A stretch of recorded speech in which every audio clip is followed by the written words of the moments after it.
everyone, welcome to my study channel Chemistry. Subscribe my channel by clicking on subscribe button and press the bell icon so that you never miss any updates. Gadolinium belongs to 4F series. Its atomic number is 64. Which of the following is the correct electronic configuration of gadolinium? Okay. Now say gadolinium belongs to 4F series, that is lanthanide series. So gadolinium is one of the lanthanoid elements which has d electron. Okay, which has d electron. So see among these options, so these two has d electrons, right? B and C. The others two options have no d electrons, so these are not right. So let's talk about the B option and C option. Now here say xenon, that is 54 atomic number. Then 4f7 5d1 6s2. Here 4f6 5d2 6s2. Now here say it will be the right answer. Why? Because according to the electrons will enter in the shell. So 4f7, this is half filled f orbital which is more stable. So here the gadolinium electronic configuration is this one. Now let's move to the next question. Magnetic moment 2.84 Bohr magneton is given by this ions. Among these 4 ions, which one actually give this magnetic moment value? Okay, so here the atomic numbers are given of this atom. So just remember how to find out the magnetic moment value. Okay, what is the formula? Formula is mu, that is magnetic moment value. Mu equal to root over n into n plus 2, where n is the number of unpaired electron. Okay, unpaired electron. Now there is a short trick to find out the number of electrons from the magnetic moment value. Okay, see if the magnetic moment value suppose mu equal to 1.73. okay, then just look at the first figure which is present before the point. Okay, here it is 1, that means the number of electron is 1. Okay, now if the magnetic moment value is 2.84, just look at the first figure before the point. Here it is 2, that means the number of unpaired electron is 2. Okay, similarly if it is 3, then the number of unpaired electron will be 3. If it is 4 here, the first figure before the point, then the number of electron will be unpaired electron will be 4. So here just see the magnetic moment value is given here 2.84. The first figure is 2, that means the number of unpaired electron will be 2. Now just find out among these 4 ions which one has 2 unpaired electrons. So in the first case chromium atomic number is 24, so the configuration of chromium 2 plus is d4 configuration. Okay, so if it is d4 configuration, then okay, the 4 electron will be like this way, arranged like this way. In cobalt 2 plus, the electronic configuration is d7. Okay, so in case of d7, 1 2 3 4 5, then 6, then 7. So 3 unpaired electrons are present here. So this is also not right. Here 4 unpaired electrons, this is also not right. Now come nickel 2 plus ion. It is D8 system, right? Now just check it. 1 2 3 4 5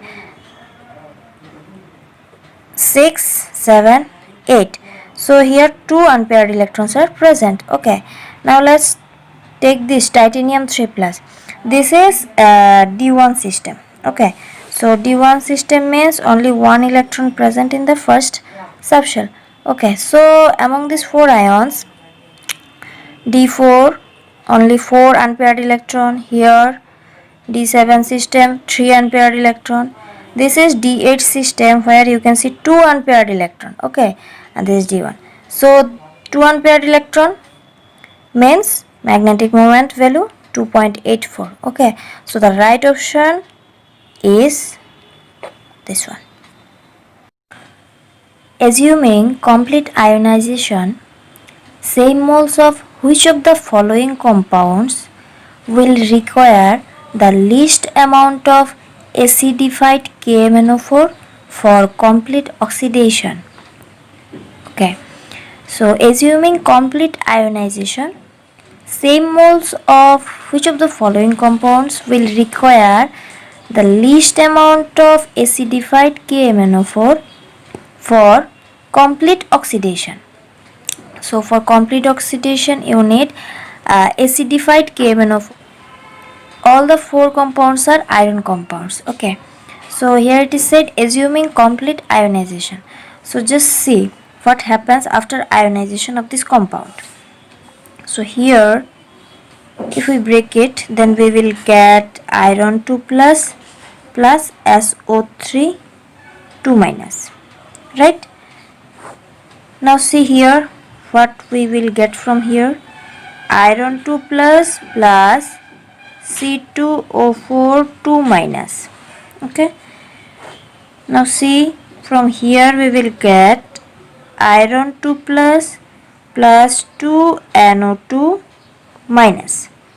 Okay, and from this one, last one, iron 2 plus SO4 2 minus, right? So here you can see the cationic portions are all same, iron 2 plus. Okay, so this iron 2 plus undergo further oxidation and to form iron 3 plus. Okay, iron 2 plus has a tendency to undergo further oxidation to form iron 3 plus, which is the highest oxidation state for iron. Okay, so for this oxidation process you need acidified KMnO4. So in all these four cases you need acidified KMnO4 for cationic portion. Now let's talk about the anionic portion because these are different in each case. The first one is SO3 2 minus, right? So in SO3 2 minus, what is the oxidation state of sulfur here? Plus 4. The highest oxidation state for sulfur is plus 6. It can undergo further oxidation from plus 4 to plus 6. So for this oxidation here acidified KMnO4 is required. Now let's talk about here C2O4 2 minus. Okay, so here what is the oxidation state of carbon? Plus 3. So carbon can form plus 4 oxidation state. Okay, to convert from plus 3 to plus 4, for this oxidation process the KMnO4 is required here also. Now let's see this option. Here what is the oxidation state of nitrogen? Plus 3. Now nitrogen has highest oxidation state plus 5. So from plus 3 to form plus 5 oxidation state you need acidified KMnO4. Okay, so here also KMnO4 is needed for this anionic part. Now let's talk about the last option, that is sulfate ion. Here sulfate oxidation state is plus 6. Okay, now sulfur is already present in its highest oxidation state, so it cannot undergo further oxidation. So here the acidified KMnO4 is not required for the anionic part, right? Here in this compound the KMnO4 is required only for the cationic portion to convert this 2 plus into 3 plus, right? In all the four cases except the last one, in the previous three cases the KMnO4 is required for both the cation and anion portion, but in the last case you need the acidified KMnO4 only for the cationic portion for the oxidation case, not for the anionic portion. So it is asked which one is required least amount of acidified KMnO4. So the right answer is the option 4. Which one of the following process does not involve oxidation of iron? Does not involve means oxidation is not happening here. Which one among these four? So let's see the first option. Formation of FeCO whole 5 from Fe. So Fe to FeCO whole 5. So in Fe the oxidation state is 0. And in this FeCO whole 5, here also iron oxidation state is 0 because this carbonyl part is 0. Now from here to here the oxidation state neither increase nor decrease, so no oxidation or reduction happens here, right? Now let's see the second option, liberation of hydrogen from steam by iron at higher temperature. From steam means actually water, by iron. So Fe plus H2O, what will be the product? Fe3O4 iron oxide plus liberation of hydrogen, right? So H2. This Fe3O4 actually combination of FeO plus Fe2O3. Okay, here the iron oxidation state is +2 and here the oxidation state is +3. Okay, so in the product you can see one iron has +2 oxidation state and 2 iron has +3 oxidation state. But in the reactant part, the iron oxidation state is 0. So 0 to it is forming +2 or +3. Right? So here oxidation is happening. Right? Now let's talk about the third option. Rusting of iron sheets. Okay. So rusting is actually happening when iron reacts with oxygen. Okay. So what will be the product? Fe2O3. Similarly here the oxidation state of iron is 0, but here it is +3. So 0 to +3, that means oxidation is happening here. Now let's talk about the fourth option. Decolorization of blue copper sulfate solution by iron. Okay, decolorization of blue copper sulfate solution by iron. So let's see the reaction. Copper sulfate solution when reacts with iron, what happens?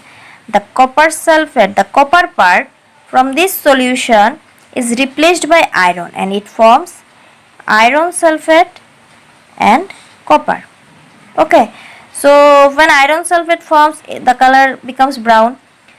That means the color of copper sulfate, which is blue, it becomes decolorized. Okay, so here also oxidation is happening because here iron is 0 and here it is +2. Okay, so 0 to 2 means it is oxidation. So only in the first case oxidation is not happening. So the question was asked, does not involve oxidation. So the right answer will be the first one. When copper is heated with concentrated HNO3, nitric acid, it produces what? So let's see the reaction of copper with concentrated HNO3. Then we will get the product and we will get also the answer. So here is the copper and concentrated HNO3, nitric acid. The product will be copper nitrate plus nitrogen dioxide plus water. Okay. When it is concentrated HNO3, always remember nitrogen dioxide will form. If it is dilute, two types of acids are there, no? Normally concentrated and dilute. If it is concentrated, then nitrogen dioxide is formed. When it is dilute HNO3, then instead of NO2, NO will form. Other products are same. Okay, other products are same, only this part will change if it is dilute. If it is concentrated, then NO2. So just check where is NO2, here NO2, here NO2. So here NO is written, but in concentrated cases no NO. So the right option will be the fourth option. Next question. Which one of the following statement is correct when SO2, sulfur dioxide gas is passed through acidified K2Cr2O7 solution? So what they ask, which one of the following statement is correct when SO2 is passed through acidified K2Cr2O7 solution? Okay, so there is a reaction between acidified K2Cr2O7 plus sulfur dioxide. So let's see the reaction, then you will easily get the answer. So K2Cr2O7, they have mentioned here. It is in acidified condition. So for acidified, here I have written H2SO4 plus sulfur dioxide is passed, so SO2. Okay, now what will be the product? First product will be potassium sulfate K2SO4. Next product is chromium sulfate Cr2SO4 whole 3, and the third product is water. Okay, so this is potassium sulfate. You can also write the name. This is chromium sulfate. Chromium sulfate. This is water. Please remember the color of this chromium sulfate is green. Okay, the color of K2Cr2O7 dichromate is orange. Okay, or yellow orange, but here the color is green. So now see the options. You can see the second option, green Cr2SO4 3 is formed. Okay, so the option 2 is the correct option. Next question, which one of the following statements related to lanthanoid is incorrect? Okay, 4 statements are given. You have to find out the incorrect options of lanthanoid. So let's see the first option. Europium shows +2 oxidation state. It is said that europium, EU, shows +2 oxidation state. This is true. This is correct. It shows +2 oxidation state. Not only that, it also can further undergo oxidation. Okay, so it can act as a best reducing agent. It can also act as a best reducing agent. Now next, the basicity decreases as the ionic radius decreases from praseodymium to lutetium, from cerium to lutetium. In this series, the praseodymium PR is also present. So when we go from left side to right side in the periodic table, okay, so the atomic number increases. Okay, atomic number increases, but the size decreases because of lanthanoid contraction. Okay, so when the size decreases, that means the size become like this way, it is decreases. Okay, so what happen if the size decreases? It is said that the basicity, right? So basicity, we define basicity by OH minus ion. Okay, by OH minus ion. So if the metal size is small, that means it can hold tightly the OH minus ion. Okay, if the metal size is big, then it holds the OH minus ion loosely. If the metal ion is small, then it can hold the OH minus ion tightly. That means the MOH bond is very strong. So if it is strong, that means it is difficult to break this bond. Okay, so if it is difficult to break this bond, that means it is difficult to remove the OH from this compound. So it can't give the free OH minus ion easily. Okay, that means the basicity will automatically decrease. So this option is also right. Now come third option. All the lanthanoids are much more reactive than aluminium.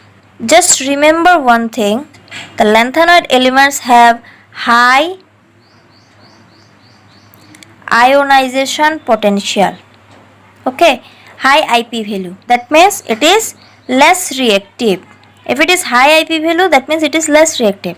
That means lanthanoids are less reactive. So here it is said it is much more reactive. So this option is not true. So here it is said which one is incorrect. So this is the incorrect option. Now let's see the fourth option. Cerium plus 4 solutions are widely used as oxidizing agent in volumetric analysis. This is true. Why? Because cerium is already present in its highest oxidation state, plus 4. So when it is in highest oxidation state, it can't further undergo into oxidation, but it can undergo reduction easily. Okay, those elements which can undergo reduction easily, they acts as a good oxidizing agent. Okay, so cerium 4 plus is used as oxidizing agent in volumetric analysis. This is true. So the incorrect option is here, the third option.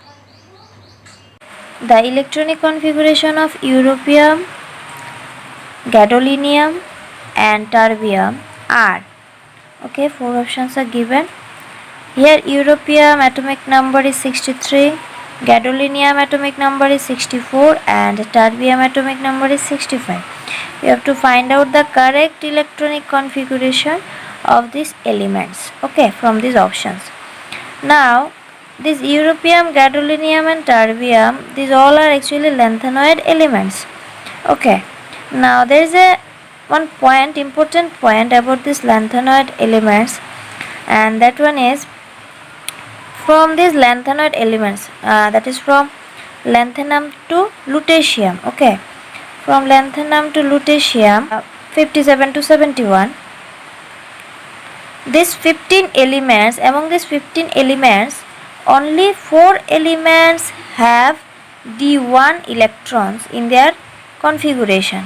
Okay, and others 11 elements don't have d electron in their electronic configuration. Just remember what are those 4 elements. The 4 elements are actually lanthanum, cerium, gadolinium and the last one is lutetium. Okay, these 4 elements have d1 electron. Now from these 4 elements you can see here gadolinium is present. That means in the middle configuration d electron will be present. Okay, and the first and the third elements, they do not have the d electrons in their electronic configuration. Okay, now just check the middle configurations. Here it is d1 present, here no d1, here d1 electron is present and here also d1 electron is present. That means this second option is not correct. Now let's talk about the first option. In the middle configuration d1 present. In the first and the third electronic configuration, there also d electron is present, but in europium and terbium no d electron in their electronic configuration. That means this option is also not correct. Now talk about the third option. You can see here in the europium electronic configuration d electron is present. Okay, so this is also not true. Now the last option, here d electron present for gadolinium, this is right. Here no d electron, this is also right. Here also no d electron, so the right option is this one. Move to the next question. Because of the lanthanoid contraction, which of the following pairs of elements have nearly same atomic radii? Okay, so 4 pairs are given in the options. Because of the lanthanoid contraction, which of the following pairs of elements have nearly the same atomic radius or radii? Now the lanthanoid contraction is actually shown by the lanthanoid elements in the periodic table. So as a result, what happened, because of the lanthanoid contraction, if we move from left side to right side, the atomic radius actually decreases, so the size decreases. Now the second and third transition series elements, the second transition series elements means the pre-lanthanoid series, which is before the lanthanoid series, and the third one is post-lanthanoid series, that is after the lanthanoid series. So in the two cases, the second and third transition elements, series elements, they show actually same atomic radii because of the lanthanoid contraction. Now there are, you can remember, 4 pairs are there. You just remember those pair because only those pairs have same atomic radii. So in group 4, it is zirconium and hafnium. In group 5 it is niobium and tantalum. In group 6 it is molybdenum and tungsten, and in group 7 it is technetium and rhenium. Okay, these 4 pairs actually shows same atomic radii. Now you just check the options. Does any of this pair actually match with these options or not? See the 4th option, zirconium and hafnium. Zirconium and hafnium is present in this list. So the right option is here, this. Name the gas that can readily decolorize acidified KMnO4 solution. Okay, so 4 options are given here, 4 gases are here.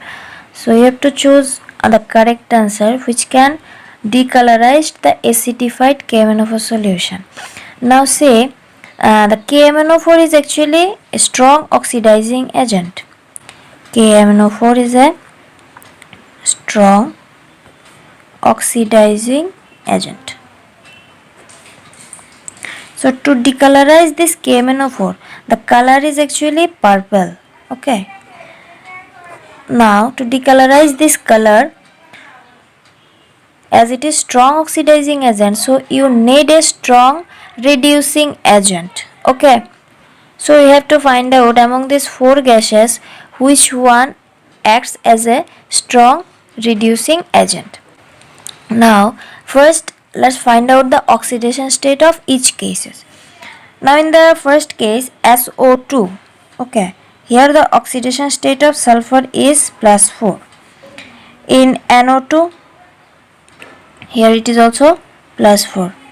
In P2O5 the oxidation state is +5. In carbon the oxidation state is +4. Now just remember one key point. Those compound will act as a reducing agent which will reduces other, but they themselves will oxidize. Okay, so from these 4 options we have to find out which one among them has a scope or has a chance to undergo further oxidation. Okay, now see the 4th option, carbon +4 oxidation state. So carbon already has its higher oxidation state in this compound, so it will not undergo further oxidation, so it will not act as a reducing agent, so it is not right. Again here P2O5 +5 oxidation state, already in the higher oxidation state, so this is also not a reducing agent. Now come NO2. Nitrogen has +4 oxidation state here in this compound, but the highest oxidation state of nitrogen is +5, so there is a chance of this compound to go further oxidation. So the NO2 is actually mild reducing agent. Okay, mild reducing agent. NO2 is mild reducing agent. Now come SO2. Sulfur here +4 oxidation state, but the highest oxidation state of sulfur is +6. Okay, so from +4 to +6 there is a chance to undergo further oxidation, and the SO2 is actually strong reducing agent. Okay, so as the KMnO4 is a strong oxidizing agent, so to decolorize this solution you need strong reducing agent, and the answer is SO2. This is the right answer. Next question. The reason for the greater range of oxidation states in actinoids is attributed to. The actinous elements actually shows a greater range of oxidation state. Now what is the reason behind that? 4 options are given. Let's see the first option, actinoid contraction. So we know because of the actinoid contraction what will happen, if we move from left side to right side, the atomic radii will decrease, so the size will decrease. So this is not the right answer for different oxidation state. So now next move to the second point. 5f, 6d and 7s levels having comparable energies. Now remember one thing, the actinoid elements actually have 5f, 6d and 7f orbital in their electronic configuration. Okay, now in actinoids this 5f, 6d and 7f, all these have similar energies. Okay, almost similar energy.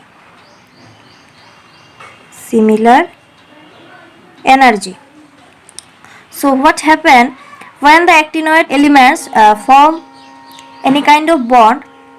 Now all these three orbitals or shells, they all take part in the formation of the bonding. So because all of their involvements, the actinoid actually shows different oxidation state. Now in other elements, only the last shell involves in bonding, but in actinoids all these three can involve in making bond. Okay, so this is the right answer. The question, HgCl2 and I2 both when dissolved in water containing I- ions, the pair of species formed is, what it is asked, when HgCl2 and I2 both, what happens, dissolve in water. Suppose in this beaker water is present, so they both actually dissolve in water containing I- ion. Now in this water I- ion is present. When these two compounds reacts with this I- ion, then what are the products actually formed? So let's see it. When I2 actually dissolve in water and it comes in the contact with I- ion plus I-, it will form I3-. Okay, this is one product. So now check these options. Among these four options where I3- is present, you can see here in the second option I3- present, in the fourth option I3- is present. So 1 and 3 options, these two options are not right because there is no I3-. So this is also not the right answer, this is also not the right answer. Now let's see the HgCl2 when it reacts with I- ion, what will it form? Okay, so it will form Hgi2 plus Cl-.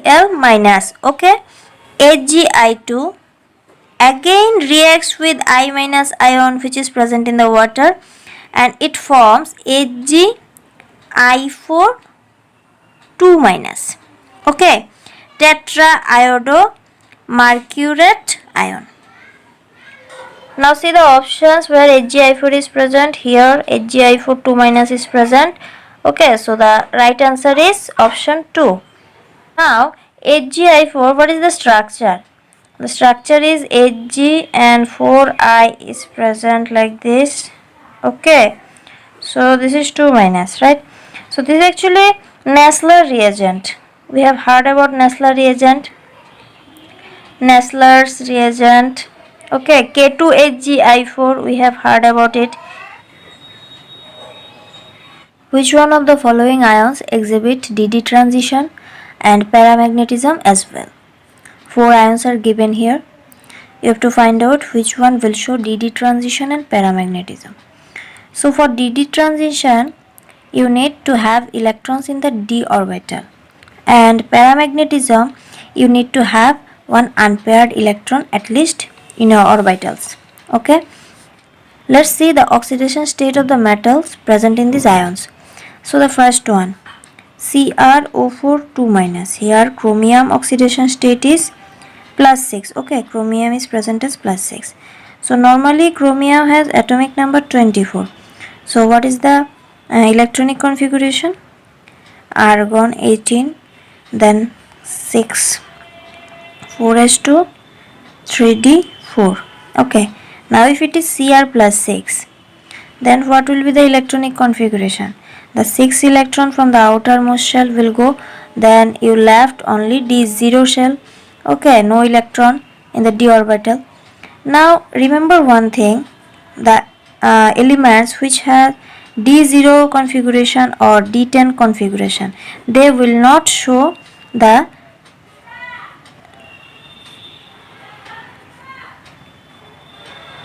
dd transition. Okay, now it will not show dd transition because no electron is present there. Okay, so this is not the right answer. Option B, Cr2O7 2 minus. Similarly, chromium is here also plus 6, same. So here also D0. Okay, so it will also not show the DD transition. So this is also not right answer. Now next see the third option, MnO4 minus. So here manganese oxidation state is plus 7. Okay, so manganese atomic number we know 25. What is the electronic configuration? R1 3d5 4s2. Okay, if it is manganese plus 7, here it is manganese plus 7, so the electronic configuration will be what? The 7 electrons will go from the outer shell, so the d shell will have no electron, that is d0 configuration, Mn plus 7. So d0 means no dd transition, no d electron, so no dd transition, so this is also not right.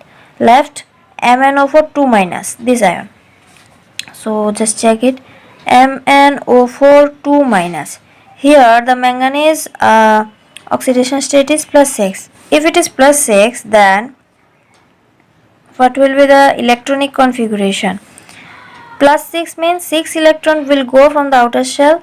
So here total 7. So if 6 go, then it remains 1 electron in the d shell. Okay, that means among these 4 ions, only this ion has d electron, 1 d electron. So it will show the dd transition as well as paramagnetism. Okay, so this is the right option. Next question, match the metal ions given in the column 1 with the spin magnetic moments of the ions given in column 2 and assign the correct code. So you can see here in the column 1 some ions are given, and in the column 2 magnetic moment values are given. You have to match and you have to assign the correct code from these 4 options. See, the first option is cobalt 3+. Okay, so for cobalt the last shell electronic configurations are like 4s2 3d7. Now if it is cobalt 3+, that means the last shell electronic configuration will be d6. Okay, so d orbital has 6 electrons. If we arrange these 6 electrons in the d orbital, we will get 3 4 5 and 6, 4 unpaired electron. Okay, so now the formula to find out the magnetic moment value is mu equal to root over n into n plus 2 Bohr magneton, where n is the number of unpaired electron. So in cobalt 3+ case 4 unpaired electrons, so root over 4 into 4 plus 2 Bohr magneton, so it is root over 24 Bohr magneton. Now just see cobalt 3+, and here is also root over 24, so A matches with 4, so A matches with 4, and here also A matches with 4. So from these 2 options one will be right. The B and D are not right. Now let's see the other options. Okay, chromium 3+. So chromium, it is 4s2 3d4. Okay, now here it is said chromium 3+. So chromium 3+ means it is d3 system. So if we arrange now this 3 electron, then 1 2 3 unpaired electron, so mu equal to root over the same formula 3 into 3 plus 2 Bohr magneton equal to root over 15 Bohr magneton. So chromium 3 plus has root 15 Bohr magneton. So B matches with number 5. So B for 5. So here B matches with 5, but here it is 1. So this is also not correct. Now let's see the option C, Fe3 plus. Okay, so Fe3 plus. So the electronic configuration for Fe3 plus is D5. Again arrange the electrons in the d orbitals 1, 2, 3, 4, 5. 5 unpaired electrons, so mu equal to root over 5 into 5 plus 2 Bohr magneton. After calculation you will get root over 35 Bohr magneton. So root 35 Bohr magneton, it matches with C option. So C and 2. Just see C and 2, it is matching. Now nickel 2 plus. Nickel 2 plus, it is D8 system. Okay, now if we arrange these electrons 1, 2, 3, 4, 5, 6, 7 and 8. 2 unpaired electrons are there.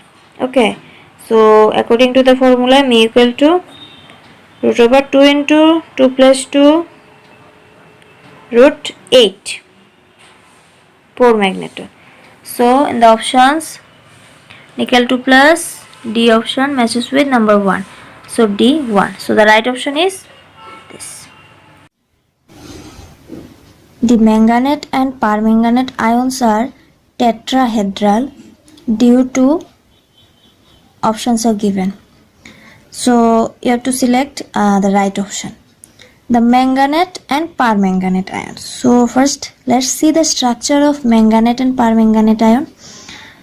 MnO4 2 minus. Okay, this is actually manganate ion. And MnO4 minus, this is permanganate ion.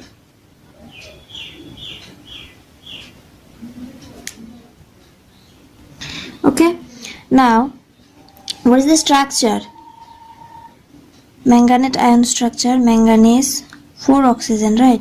So 2 are attached with double bond and 2 oxygens are attached through single bond. Okay, so this is manganate ion, and the permanganate ion, this is manganese. Okay,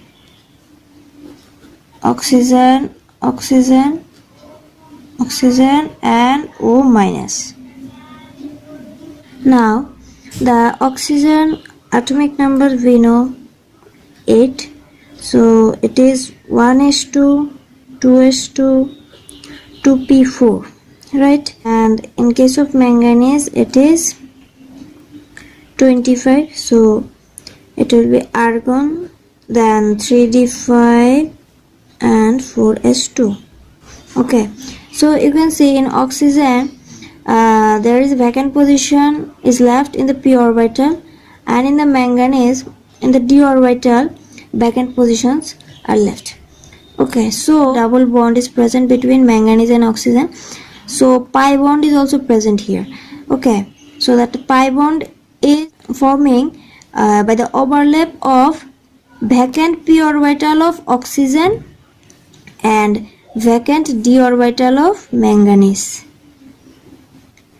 Similarly here also vacant p orbital and vacant d orbital, they overlap and then form the pi bond. Okay, so now let's see the options. The first one, the pi bonding involves overlap of p orbitals of oxygen, we have seen just now, with d orbitals of manganese, right? P orbitals of oxygen and d orbital of manganese. Okay, so the first option is the right option. Let's see the other options. The second option is there is no pi bonding. This is not true because double bond is present, means here pi bonding is present. Third option, the pi bonding involves overlap of d orbital of oxygen with d orbital of manganese. Now you can see in the oxygen there is no d orbital. Okay, so the third option is also not true. And the fourth, the pi bonding involves overlap of p orbital of oxygen with p orbital of manganese. Okay, now you can see in this manganese there is no vacant p orbital is present. So the fourth option is also not true. So the right option is the first one. Next question, which of the following reactions are disproportionation reaction? Now we know disproportionation reactions are those where the same element undergoes both the oxidation and reduction as well as. So let's see the first reaction, the copper plus. Okay, here the charge is plus 1. Here the charge is plus 1. It converts into copper 2 plus where the charge is plus 2. Okay, so from here to here oxidation happens. And here the charge is 0. Okay, that means plus 1 to 0. It is reduction. So this is a disproportionation reaction. Okay, so it is asked that which one of the following reactions are disproportionation reaction. So the first one is right. Now let's check about the other options. The second one, MnO4 2 minus plus H plus. Then these are the products. So you can see here the manganese charge is plus 6. Okay, and here it is plus 7 and here it is plus 4. So from plus 6 to plus 7 the oxidation number increases, so oxidation happens. Plus 6 to plus 4 the oxidation number reduces, so here reduction happens. So this is also the right option. Okay, now check about the third option. Here manganese has plus 7 oxidation state. Here it is plus 6 and here it is plus 4. So plus 7 to it converts plus 6 and plus 4. In both the cases it reduces, the oxidation number reduces, so it is actually not a disproportionation reaction. Now talk about the last option, fourth option.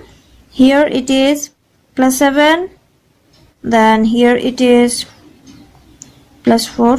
You can see in the reactant part there are two manganese ions are present separately, so this is not a disproportionation reaction. Now see, option 1 and option 2 are disproportionation reaction, so here select the correct option. So D is the right option.